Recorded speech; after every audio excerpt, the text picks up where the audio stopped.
And what we love having is our yearly state of the team update from the Alouettes CEO and president. We're happy to welcome back in a shorter amount of time this time. As you know, it's Mark Weightman from the Alouettes. Mark, it's hard to believe you and I just talked. What was it? October last year, before you even rejoined the Alouettes, talk about the 25th anniversary of the U2 game. Who would have thought such a short period of time, and a lot of stuff has happened to you in that short amount of time, eh? I sometimes wonder if maybe you knew something was up and you just were holding on to me and didn't tell me because, yeah, it is kind of ironic that the way that worked out. But yeah, so happy to get a chance to talk to you again, and this time in a more formal capacity and with some more recent news to tell. Yes, sir. With all due respect, Mark, do you think if we knew what was going to happen, we would have kept you in the dark? I'm not sure what the right answer to that is, Cliffy. I'm going to plead the fifth on that one. I'm going to. That's fair. That's fair. One thing we wanted to find out if possible, because this is something I've been wanting to ask you since you've come back to the team, is obviously we know you were, around Quebec, most recently with the Trois-Rivières Lions of the ECHL. How did it come about that you were offered the job of the president and CEO of the Alouettes, then, asking you to return to the franchise? I think over the years, I've developed some really close working relationships with several of the different pillars of the Québécois group, and part of that was actually in Trois-Rivières as well. Working a lot with Videotron. It was, we ended up selling the naming rights to Videotron, like Colisée Videotron, as you know. They're also the title sponsor for the team. So got to know the sponsorship folks and the brand folks at Videotron really well over the years and worked very well with them. I've known Martin Tremblay from QSD for many years and had a good relationship with him and Louis-Philippe Neveu, who's GM of TVA Sport, who, among other things, I'd negotiated a broadcast agreement with him to broadcast Lions games in the last 2-3 years. So I think, and had a chance to meet Mr. Pelodeau, throughout when we did the grand opening of the Colisée in Trois-Rivières, among other times. And so I think I spent a lot of time with a lot of the key and most influential people in the Québécois universe, and built a really good rapport with them. And so I think when all this came around, that led to them reaching out to me. So just to clarify, there's a Colisée Videotron in Quebec City and also in Trois-Rivières. The Centre Videotron is in Quebec Oh, City, and the Centre. new Colisée Videotron was in Trois-Rivières. That's right. Oh, Yeah. okay. I stand corrected. No, because I think see where you're coming from, because I think it used to be called the Colisée before Videotron took over the naming rights in Quebec City. In Quebec City, yeah, the old building was the Colisée Pepsi. Yeah. And so when they opened up the new building, they called it Le Centre Videotron. So yeah, no, you're not the first to have to be confused over the names. Trust me.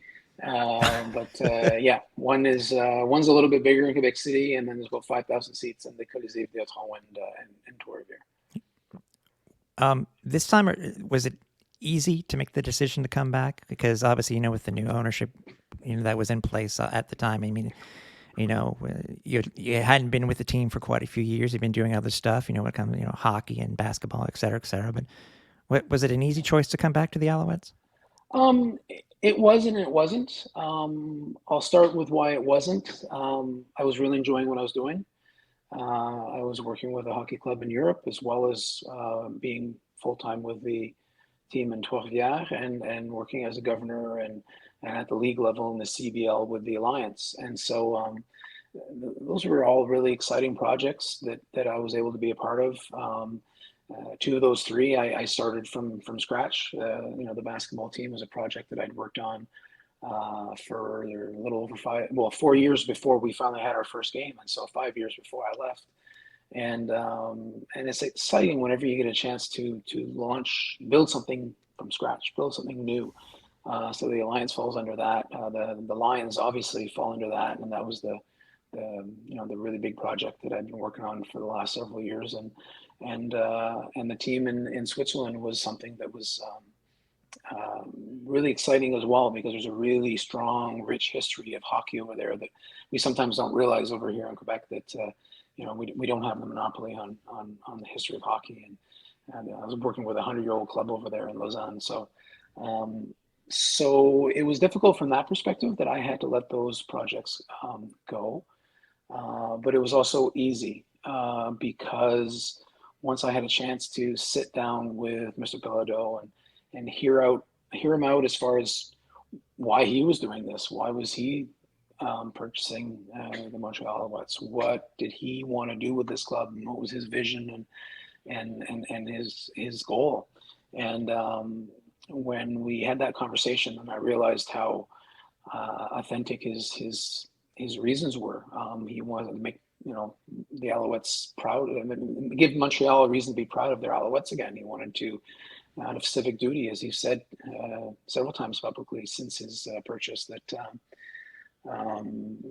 these are all the right reasons for me. Sometimes people get into sports not necessarily for the right reasons, and I think he knew that this was not going to be a quick fix. That this is not something that we're going to, flip on its head and try to make this profitable in a year or two.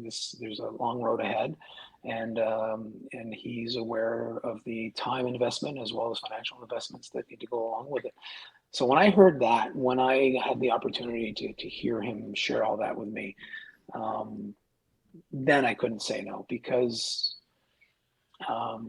as much as I love all those other projects that I just mentioned to you, and other clubs that I've worked with, and the team that I worked with in Sweden when I first left the Als, the Montreal Alouettes obviously have a special place in their heart, in my heart, and there was a little bit of unfinished business, I guess you could say, and so to have the opportunity now to try to do things right, and to bring this team back to where it should be, as far as top of the standings, as well as being being the model franchise in this league. And I think there was a time where we were just that, and so I long for the days that we will be that again. Well, Now, what's interesting to me is this is technically your third go around with the Alouettes, if I'm not mistaken. I mean, if you count sort of like when the Baltimore Stallions moved to Montreal to become the Alouettes, I guess this would be the third time you've been with the team. Yeah, I guess I should clarify that. Yeah, so I worked with the Stallions in Baltimore for 95. I came home at the end of that season not knowing the team was moving to Montreal, and so there was a couple of months there where I was actually going a different way, and then the team announced they were coming back, and I rejoined. So I never thought of it that way before, Cliffy, but yeah, you're right. I'm at my this is not my second time around. It's technically, I guess, my third opportunity with this club. You're correct. All right. So with that in mind, obviously with Danny Machocha as general manager, Mario Cecchini as the interim president, if you will, because he was also on his way up and then brought back in by the league, essentially, when they took over ownership of the franchise. Explain to us a little bit just some of the transition, like how easy or hard was it, seeing as you've already been in that position before, but you're sort of walking back to it. Some people would say it's not like riding a bike, but maybe not necessarily. So can you give us a little insight as to what the transition was like from Mario to yourself? Well, first of all, Mario was unbelievably helpful. He was able to, as much as he could before leaving, set things up and make things clear, and help me. We sat down for several meetings for several hours at a time, just trying to, assimilate all the information and get a sense as to what the franchise had been through the last 3 years, which helped me when I walked through the doors. Because a lot of the staff had changed. I think out of the 30 some odd people that were in the room when I walked in that first day, I recognized 4 of them. I mean, on the business side, anyways. And, I recognized a lot of guys on the football side, but, guys like Eric used to be wearing a helmet and shoulder pads. Now he's working in the front office. So it was definitely different. So Mario was very helpful. That's one. And two, this business hasn't changed that much. I'm very familiar with how this team works. Having had the opportunity over the last 7 years to work with a lot of different sports teams in this province and abroad, it gave me some great perspective and on new ways of doing things and really just how to. I had several occasions throughout those opportunities to proceed to a restructuring of an organization and reorganizing, sometimes modernizing the way that you run a sports business. And so it gave me a unique perspective coming back in, and I was looking at everything through a bit of a different lens, although recognizing that I'm still in the same house and it's mostly the same furniture, but things have been moved around a little bit, right? I think the best way I could term it is it was just a little weird, to be honest with you, because it was familiar, but it wasn't, because everybody was new, and I had to a lot of the times to just recognize not just the people that were there that were new, that I didn't know yet, but also that they'd been through some very difficult times. And if there's one adjective I could use to describe the staff that are there, which is a huge strength of the staff that we have, is resilient. I figure if they get through the last few years, then there's nothing they can't get through. So it was weird. It was familiar, but it wasn't. And it still required a period of adaptation for myself.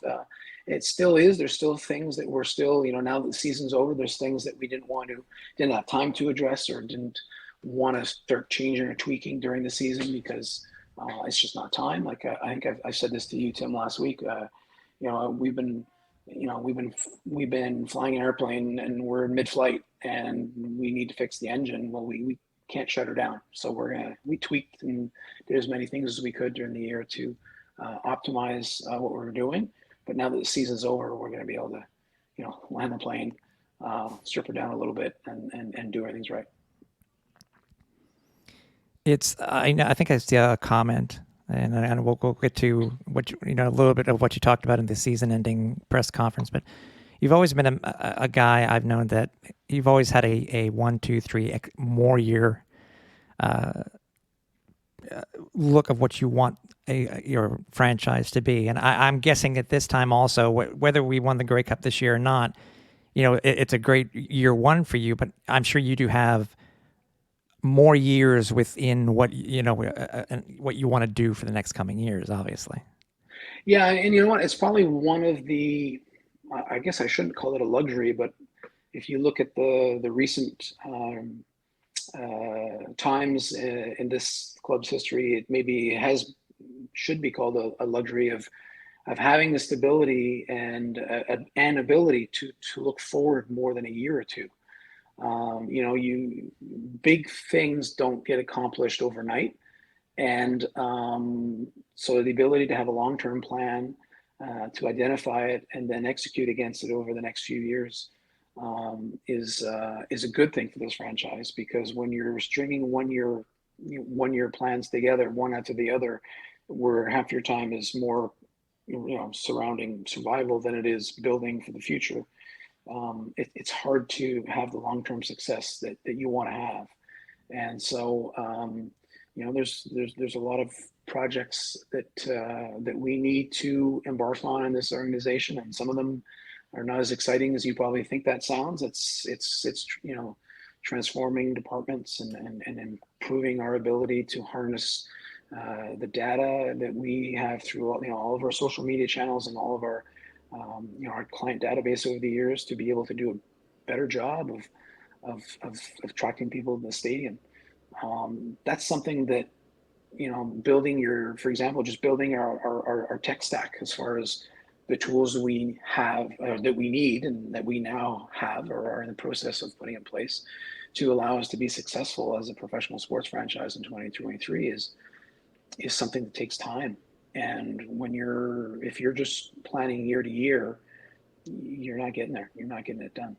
And so yeah, I do have a very clear vision as to where where this franchise needs to be in 5 years and 7 years, and how we drill that down to what do we need to accomplish this year to be able to have that building block to start building on for next year, and so on and so forth.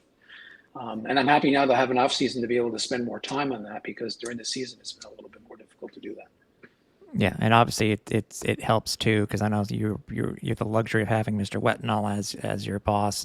Before, it's also now having Pierre Carpello as your boss now, because the money is now currently available for you to do, I guess, what your vision is, or what you want the franchise to become.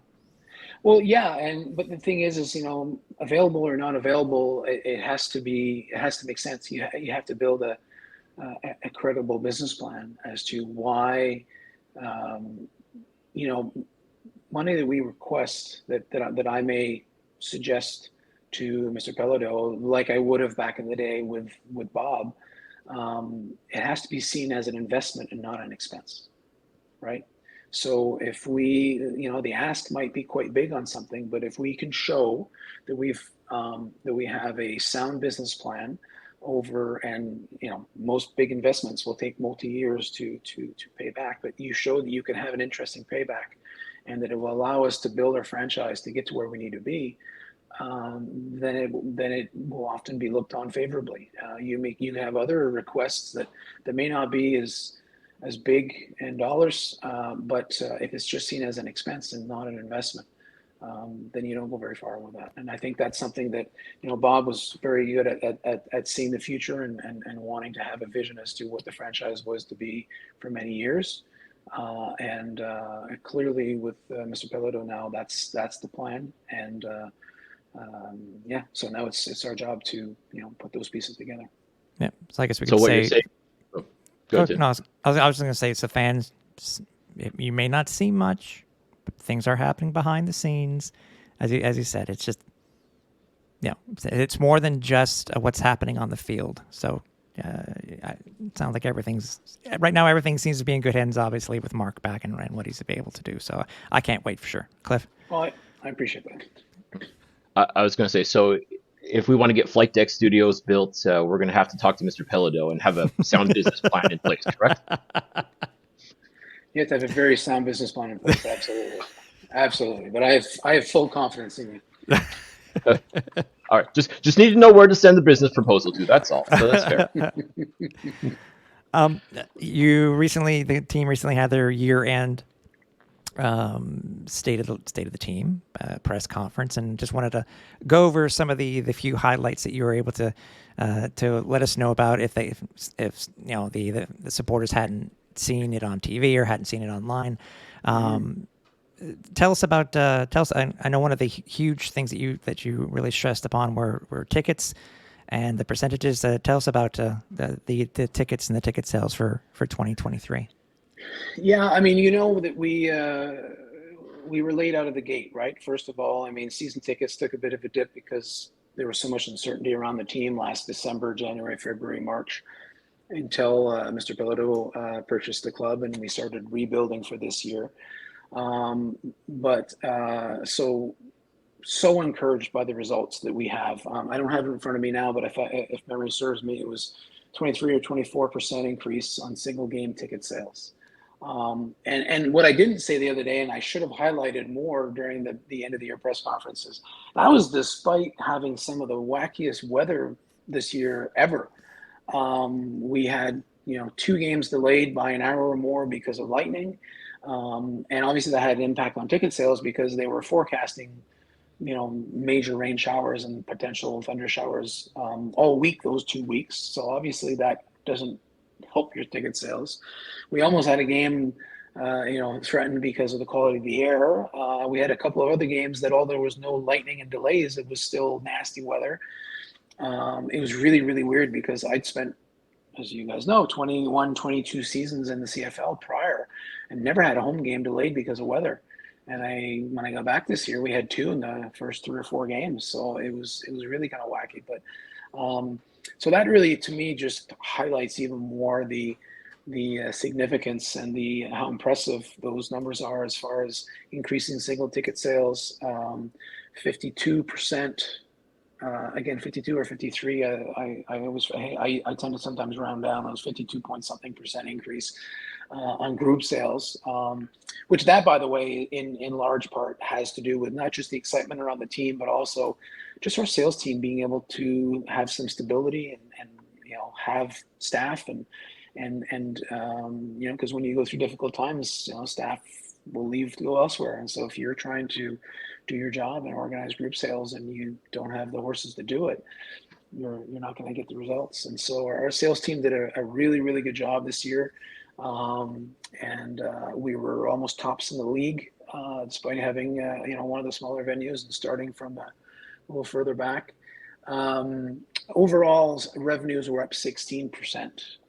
So again, having gone down on the season ticket side and then compensating for it and then some to be able to go up, we had, I believe we were second in the league in overall increase when it came to revenues or ticket revenues. And that was really significant for us, especially with such a short runway. Same thing on partnerships. Obviously Mr. Pelodo and his network and the doors that he can help open has a big impact. But an equally big impact is just the stability.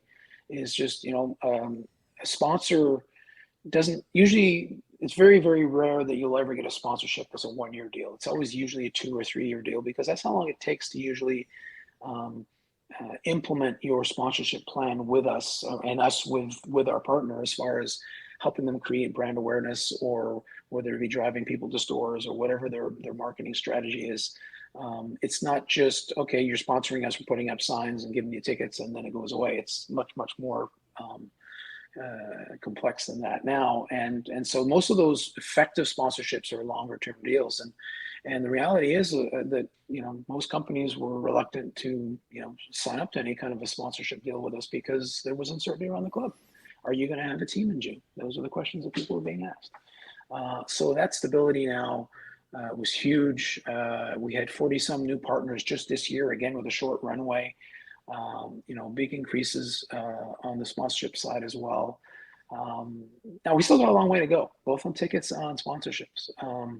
And again, this is why I say it's not a 100-yard sprint. This is a long-term plan that we need to do as quickly as possible, of course. So it's a marathon that we're trying to do at a sprinter's pace. But these are all just good signs for us to, and companies see other companies aligning themselves with us. That brings credibility to our organizations as well. So, people attract people, and in this case, sponsors attract sponsors. And so we got a lot of work to do on that end as well. But it's definitely good to see the momentum that we're building going into 2024. And obviously, winning the last game does a lot of good when it comes to creating positive momentum. I think you said there's been I would consider it a pretty significant uptick when it comes to season ticket holders who have joined for 2024, considering we won the Grey Cup. Yeah, we already have 700 new season ticket holders for next year, and that number continues to grow, and that's very significant, especially in the short amount of time. That in itself shows the excitement around the product, and I think we managed to connect with fans again, and and the reality is, probably over the last 8 to 10 years, when I was with the club and when I wasn't with the club, I would often hear people say like, "Oh, but you guys don't have the big local stars like you used to. You used to have the Mathieu Prou and Etienne Boulay and Bruno Appel and Andre Bolduc and Sylvain Girard and Steve Charbonneau. I can go on and on and on." And they go, "You don't have that now." And it's like, actually we do. They're just not stars yet. And what I mean by that is, guys like Bruno and Mathieu Prou, they went to multiple Grey Cups. Even if you don't win the Grey Cup, that week at Grey Cup, the media exposure locally and nationally is times 10, times 100, as far as, how the notoriety growth that your brand can have that week as a team and also as a player.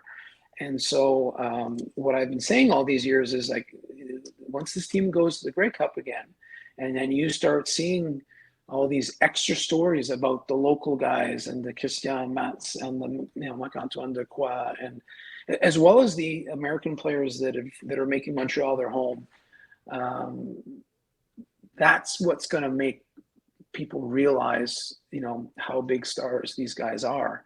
And I mean, let's face it, who in Quebec right now doesn't know who Marc-Antoine Dequoy is, right? He was very well known before, but in these last few weeks, the games that he's played, the pick six on the opening drive in Toronto was just like, usually you don't have a turning point of a match in the first offensive drive of one of the teams, and he, that was huge, and he's been making plays all year.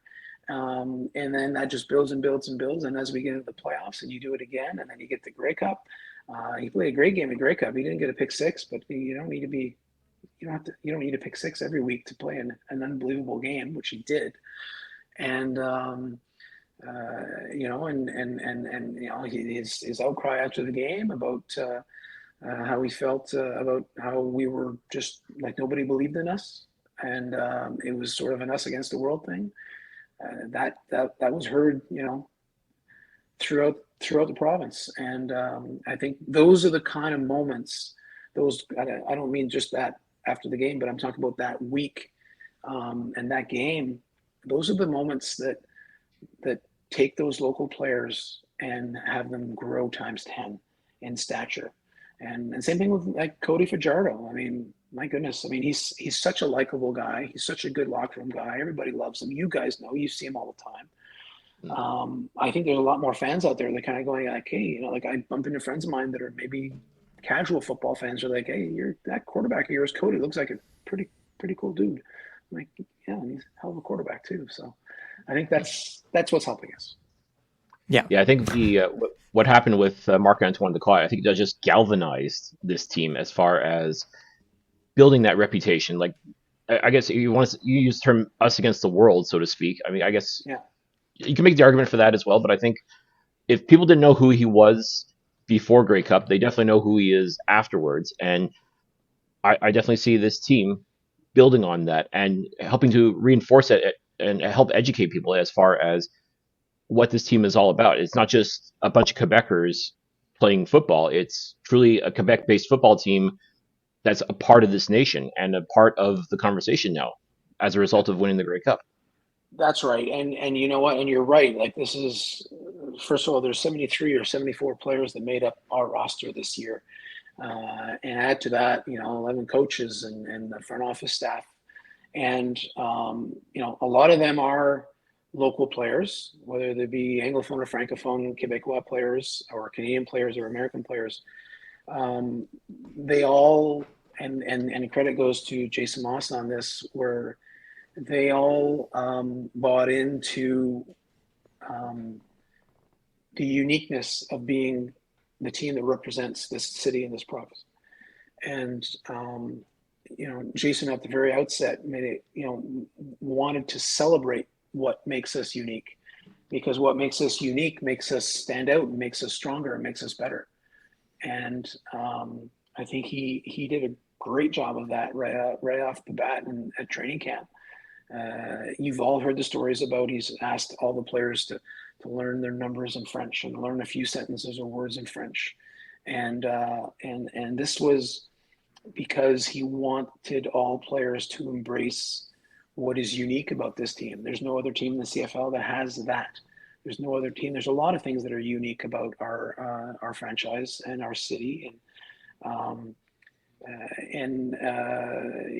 even within our organization and our practice field or whatever. There are things that are unique about us that are maybe not necessarily an advantage if you're going to look at our practice facility compared to Saskatchewan, for example. But we're going to celebrate that it's unique, that it's ours, that it's different, and that's going to make us, by making us unified, that's going to make us stronger, and that's going to make us better. And I think that that's what Jay and the coaches did a phenomenal job of, is the sense of we, and everybody bought into that. Yeah, I think for us too, you're talking about just those, coach Coach Moss, Dequa, and obviously with Cody. Those are for what we did at Grey Cup. Those are, I think, the 3 most watched interviews or videos that we had. So it makes a lot of sense because they want to see what these guys had to say. So I mean, and Coach Moss was doing it every day after practice. So obviously, with the Grey Cup, it is throwing a huge positive, a lot of positives in for what's coming up in 2024. It's we are at the end of the season. Yes, the Alouettes are still Grey Cup champions, but you have to look forward to what's going to happen in 2024. How far are you along when it comes to what you're going to be offering the fans and what they'll see in stadium coming up this next season? Well, very far along as far as looking at what we want to do. Having specifics is probably a little too early because there's going to have to be some choices made. But we do want to look at upgrading some of the amenities in the stadium. We want to, last year we did it kind of with a very short time frame, but we want to be able to build a solid events calendar for the year and our game themes. And I think you guys saw last year that we had a lot more game themes. We built around the game themes a lot more to generate excitement and entertainment elements outside of the white lines. And whether it be the opening day concert or whether it be their Cirque du Soleil, that unfortunately, that was one of the weather days that they played havoc on us, but we were still able to pull it off inside the Thompson Hall field house. Building around those things, that programming to me is key going into a year. If your programming is really solid, if you have a Hall of Fame game where you're celebrating players and builders from the past, people get very passionate about that. People love getting to see these guys again. And we're well along as far as how we want to build that schedule for this year. We'd like to do some neat things in the stadium to add to some, game day experiences and have more amenities at the stadium. Working on the tailgate. What can we add? Pre-game show. The beer garden area is something that fans really appreciate. We see that. I think we could do a lot more with it. So we're looking at that as well.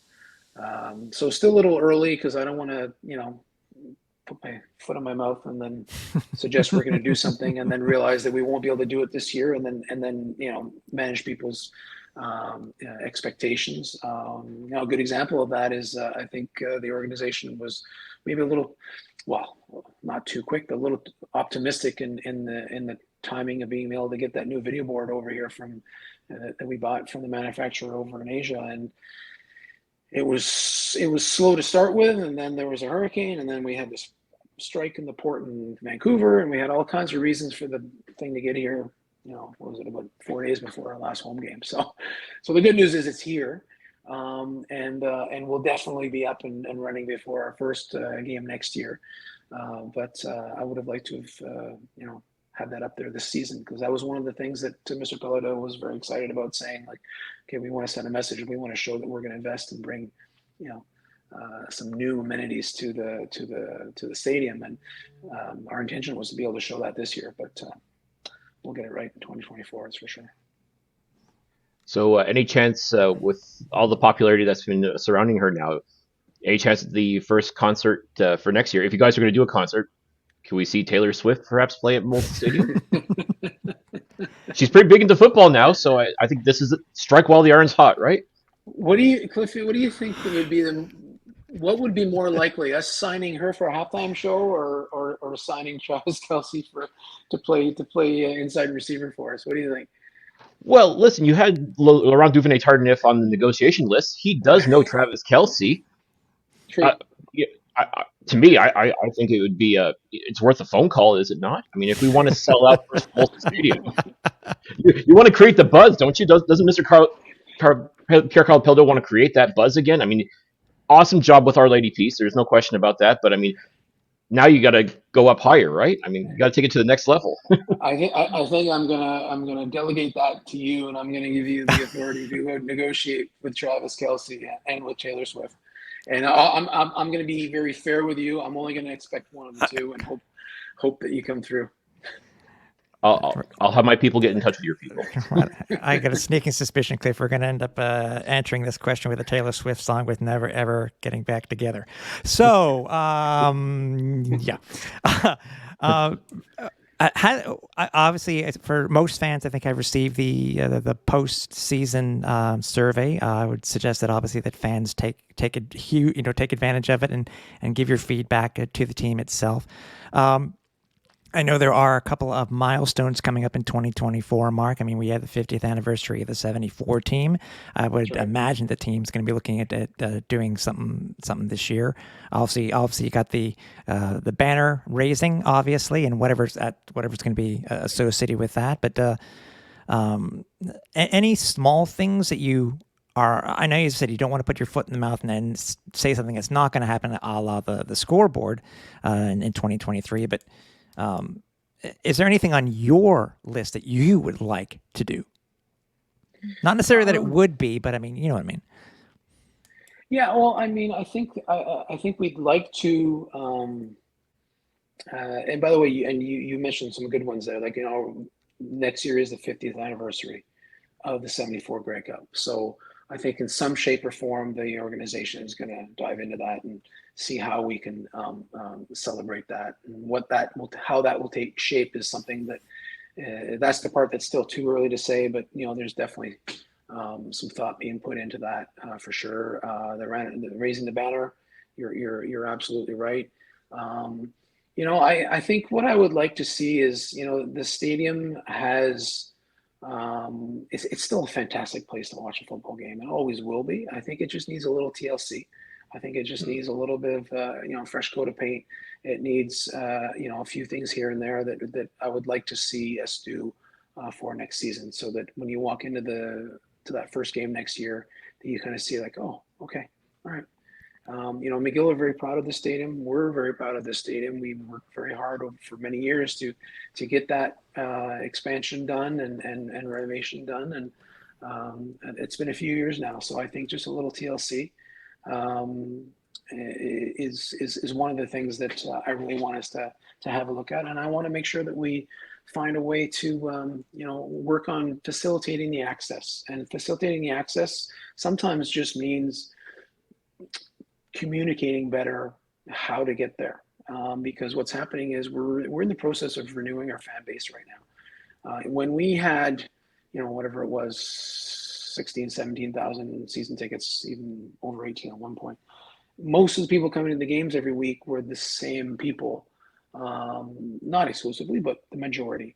And so once you've been there through 3, 4, 5 times, everybody has their little nook and cranny. They have their little side street where there's a parking spot or somebody's backyard, or you kind of figure out where to go. I'm sure you guys have your routine, you know where to go, and it's not as big a deal as for somebody that's never been there, that maybe is not familiar with that part of downtown, that show up half an hour before the game thinking that they're early, and then they realize they're gonna maybe have to hunt and peck to find parking and stuff like that. And so I think that one thing that we want to do is to do a better job of helping those first time fans find those nooks and crannies and understand that it actually is not that difficult to get to the stadium, to facilitate their access, help them get there early, and that goes to our programming as well, right? Having those bands playing in the beer garden and pregame. One thing, this is a smaller thing, but this is probably a more direct answer to your question, is like the DJ. Like, I want the DJ to be with the crowd.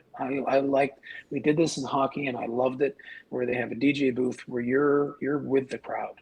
You're not up in a booth somewhere and nobody really knows where you are. We actually did this in Laval first, and they do it at the Bell Center now even. I think that brings a nice energy and vibe to the game. So it's really a whole bunch of little things like that, Tim, that I think we need to add for next year. Any I know we haven't talked about it much, but any of the new perks for season ticket holders that you might find interesting? Because I know one that I found that was interesting, which I think you guys were testing out a little bit last year, was the dedicated line for season ticket holders at each entrance. To me, I love that idea. Any of the ones that you want to highlight? Yeah, well, again, a little too early for me. We're still post-motoring last season, so it's a little early for me to do any of that. We can do this again in the spring, and I probably have a long list of things that I could roll out, and I'd be happy to do. But I can touch on that one because we actually started doing that at the end of this season, right? Is having dedicated access for season ticket holders. So it becomes one of those benefits. I mean, becoming a season ticket holder, your primary value is you get your same seat every game. Your secondary value usually ends up being the fact that you save on your purchase, right? You save 25%. So if you buy 10 games, you're actually paying for 7.5 games. And if you paid before Grey Cup, you actually got a 30% discount. So you're buying 7 games, getting 10, which is really one of the big added values of being a season ticket holder as well. But then there's a long list of other advantages that you have as well, including being invited to some exclusive events like the fan day at practice that we had a couple of weeks ago, and getting special access to our locker room sale next weekend, where you'll get in before the crowd because you're a season ticket member, and then getting into the stadium. That's another one. You're right, having a dedicated lane so that if I'm a season ticket holder, I can go through the fast lane. It's kind of like going through the Nexus lane at the airport, where you get a privileged access. I think also too, you guys are, to me, I've always, it's as long as I've been a supporter and a season ticket member, I've always tried to, whenever the team was, had available the season ticket bank. And I know a lot of season ticket holders really did not take advantage of it because either they didn't know about it or they didn't know how it worked. I know the team, if I'm not mistaken, the team's slightly modifying it for 2024, but I know we can talk about it more later on in the new year. But, how important is it for season ticket members to take advantage of every single perk that they've been given? Well, I mean, I think it depends on the person, right? I mean, what is a top perk for one person may be of less consequence to another. So I think that's why we try to identify the things that people are going to enjoy the most. And some people like some things better than others, and I think that's the beauty of what we're trying to put together and what we've put together in the past. I think that the team's done a pretty good job of this over the years, is having some advantages and added value items that help bring value to season ticket members, so that because the one golden rule is the season ticket holder always has to have the best deal. You always have to have the best.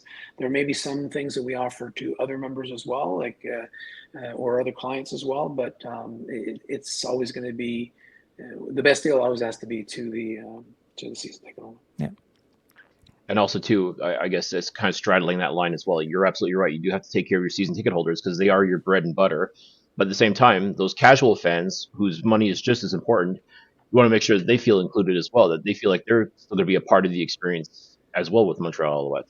Well, that's just it, right? That's the challenge, right? I mean, we sometimes will do special promotions or something to attract people to come to the stadium for maybe the first or second time.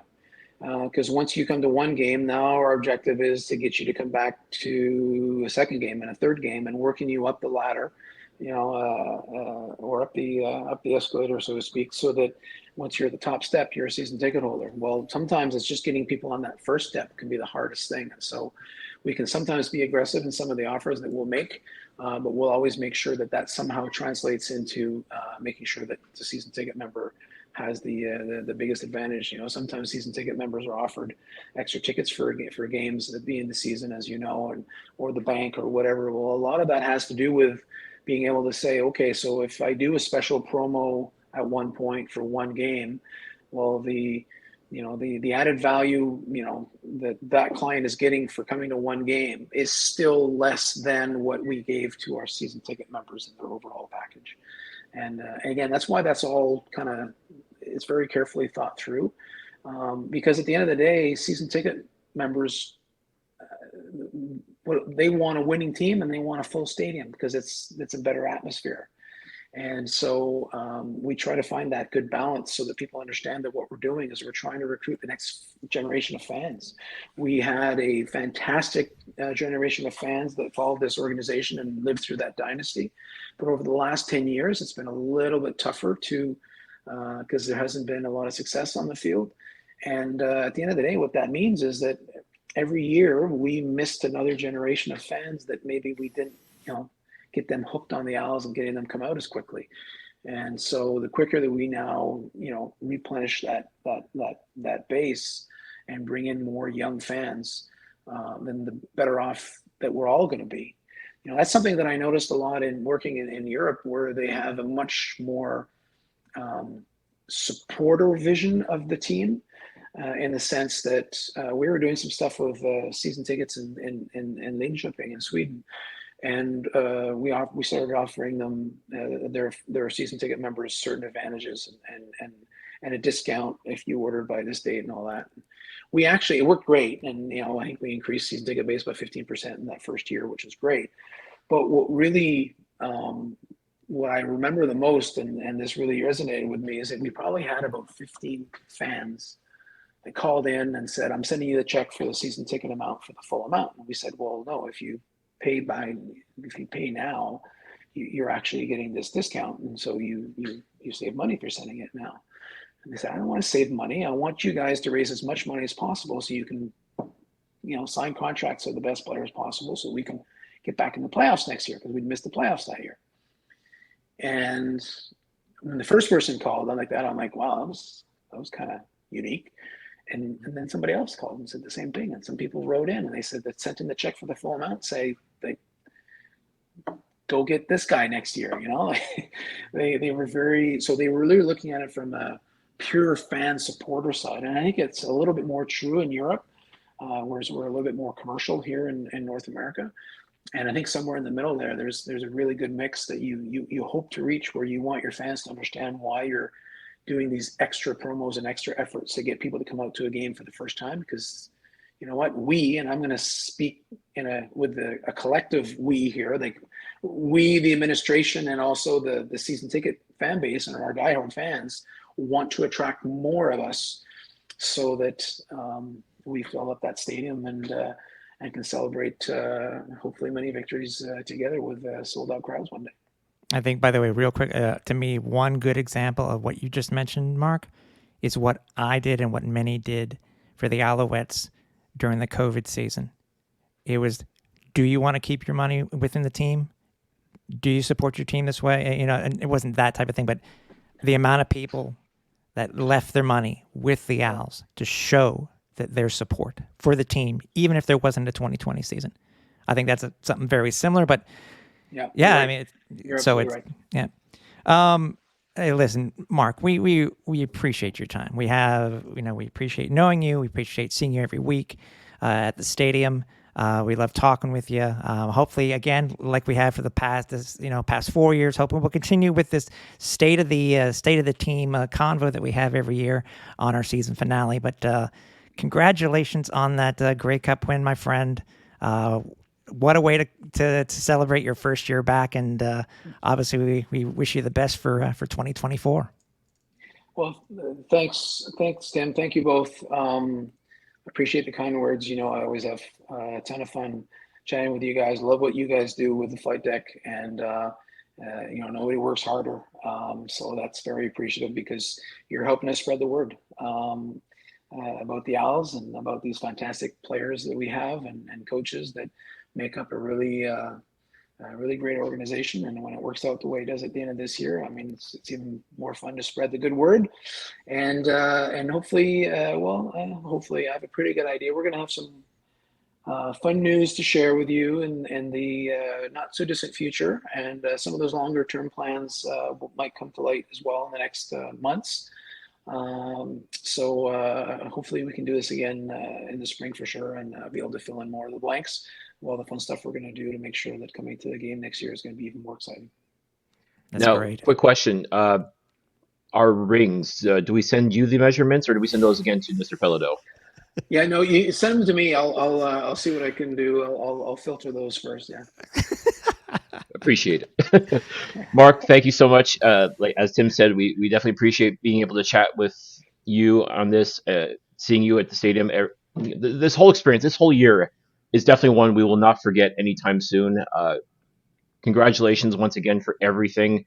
And we could not be more excited for the 2024 season. As far as we're concerned, May 2024 cannot come fast enough. Give me a few weeks, and then I'll say I couldn't agree more. I think we're going to enjoy catching our breath a little bit, even though we still got our foot to the floor as far as getting ready for next year. Yeah. So let me take this opportunity to wish you and all the listeners very happy holidays. Thank you again to both of you, but also all your listeners for all of your support, coming out to the games, coming out to the parade, coming out, and I'm sure coming out to our locker sale next Sunday. Couldn't do this without you guys, and I also am looking forward to doing this again in the stadium next year.